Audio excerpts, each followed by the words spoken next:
evening. This is the 18 WJTS News. I'm Charlotte Olson. The Greater Jasper Consolidated School Board listened to updates from Scott Steffnagel of the Steffnagel Group regarding district building and maintenance construction projects on Monday night. A number of renovation plans are either underway or in the works in facilities around the district, particularly at Ireland Elementary School.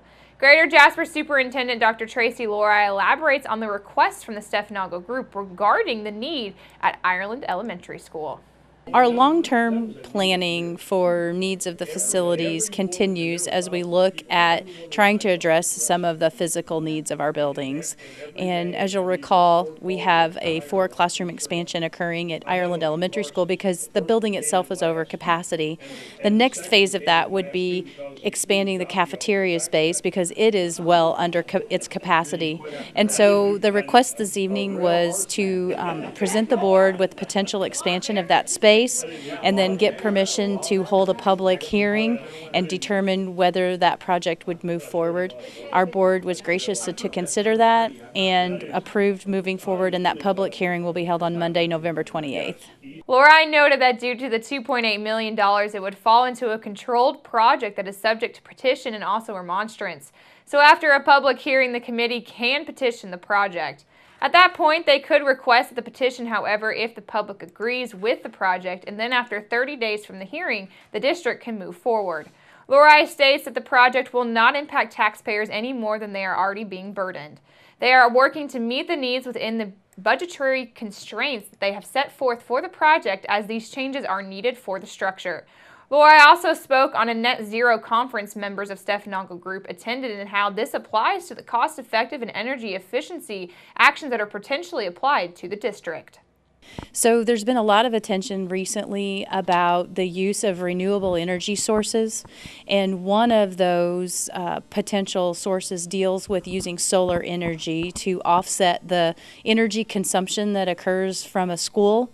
And so the idea of net zero would mean that by utilizing solar energy, we would be able to generate enough power to offset our own consumption, and in some cases, if we were able to over-generate that power, we might be able to put some of that back on to the electrical grid of the companies that serve us.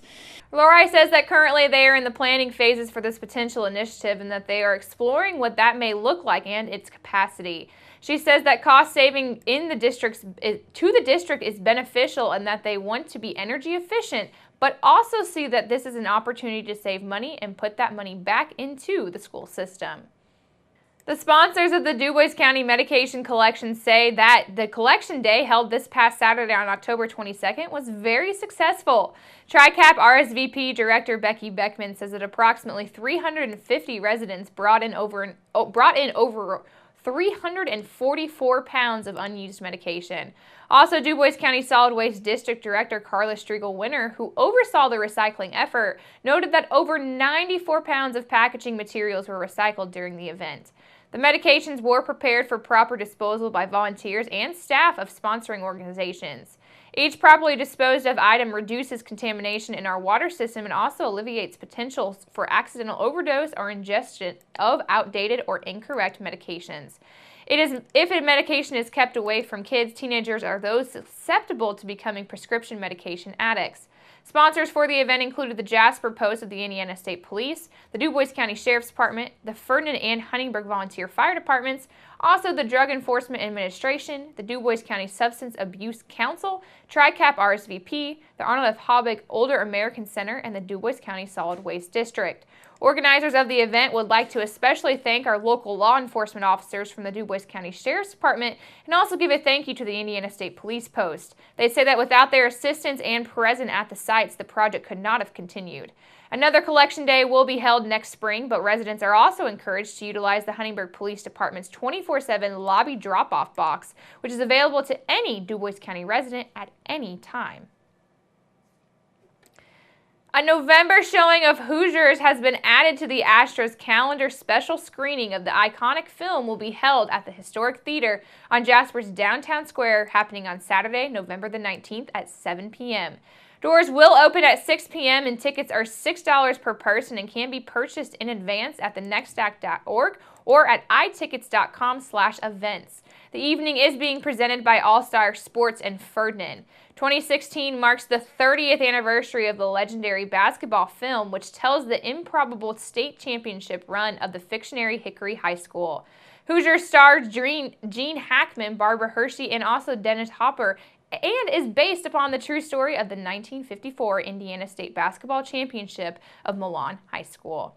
Also, tickets are still available for the Saturday, October 29th, 7 p.m. screening of the Rocky Horror Picture Show presented by Libby's Ice Cream. Tickets for both events can be purchased at thenextact.org, and proceeds from the screening will benefit the Astros renovation and also rehabilitation funding project.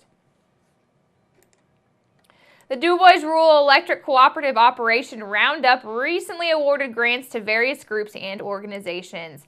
Nearly $11,000 has been given out, bringing the total amount of grants awarded by the program to just under $250,000 in the past 5 years. Those benefiting from the recent grant cycle include the second grade classes at DuBois Elementary School, who received $1,427.72, Operation Roundup grant to purchase the LEGO education program and supplies. Another recipient was Fairview General Baptist Church, and they received an Operation Roundup grant of $5,500 to help construct barbecue pits and a shelter house, which will be used by the church to host fundraisers. The facilities will also be available to other churches, non-for-profit organizations, and schools to host fundraisers as well. The food pantry program at Lincoln Hills United Methodist Church received $2,000 as an Operation Roundup grant to produce a backup generator and to have it also installed. The program has been growing as it partners with other organizations to provide food for disadvantaged families in the area. The Crawford County United Ministries provides food once a week to families in Crawford County who are struggling. The food pantry received a $500 Operation Roundup grant to replace shelving, install new lighting, and also additional electrical outlets to help accommodate for more freezers and refrigerators. And Jasper Youth Soccer received $1,500 in the Operation Roundup grant to help develop new property for additional soccer facilities in the community. Representatives from local civic groups or organizations who would like to apply for an Operation Roundup grant can download the application form at www.duboisrec.com. Applications are also available at the DuBois REC office by calling 812-482-5454 or sending an email to Kyla Jones at kylaj@duboisrec.com. Those eligible to apply for the funds include groups or organizations located within the DuBois REC servicing territory, which covers the counties of DuBois, Crawford, Perry, Pike, Orange, and Martin. Grants are available for local volunteer, fire departments, youth programs, 4-H, senior citizen programs, and other community service projects. The funds will not be used to pay any electric or utility bills or be used in any way to support or oppose any political candidate or political campaign. The Huntingburg Eagles and Huntingburg volunteer firefighter John Beadle recognized the 9-year-old boy who alerted his family of smoke coming from inside their home as they slept. On Tuesday of last week, a house fire was reported on Washington Street as 9-year-old Corey Anderson alerted his mother, Vanna Lauer, and her husband, Brandon Lauer, of the blaze after smelling smoke in the residence. Anderson shares his actions after he noticed the smoke within the home. I smelled smoke, so I climbed down my ladder to get off my bunk bed, and I ran to Mom's room to wake her up.